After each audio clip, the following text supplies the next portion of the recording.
wannan karan gargaɗi na zo da shi guda ɗaya. Game da fina-finan algaita wanda ya fassara satin nan kimanin guda biyu, wanda zan iya bayyana cewa dukkaninku kun taɓa kallon irinsu amma ba ya fassara algaita ba. Fim na farko wanda ya fassara a last week mai suna Masu Gida, wanda fim ne na Akshay Kumar da kuma Tega Sharif.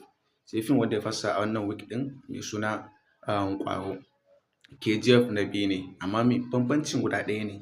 Fassarar Sultan, fassarar algaita, fassarar Sultan, fassarar algaita. Akwai wanda bai kalla ba ina son kalla saboda wancan fassarar Sultan ya kai yasa bai kalle shi ba. Wannan kuma fassarar algaita ne ga dukkanin mai bukata. Wannan fina-finan suna da mugun kyau. Dukkanin su ba fim ɗin banza, fina-finai ne wanda suke labari masu daɗi, fina-finai masu kyau sosai wanda na tabbata cewa za su matuƙar burge ku fiye da yadda kuke tsammani. Ga dukkanin mai bukata ko yin magana zai ga namba na kuma zai je Telegram ya sacin ɗin sunana, wato duk zai gani. Zai iya magana domin kwa mashi kallon wannan fim ɗin a WhatsApp ne kuma a Telegram akwai su available a cikin farashi ƙanƙani zan tura mai waɗannan fina-finai. Sai na je ku.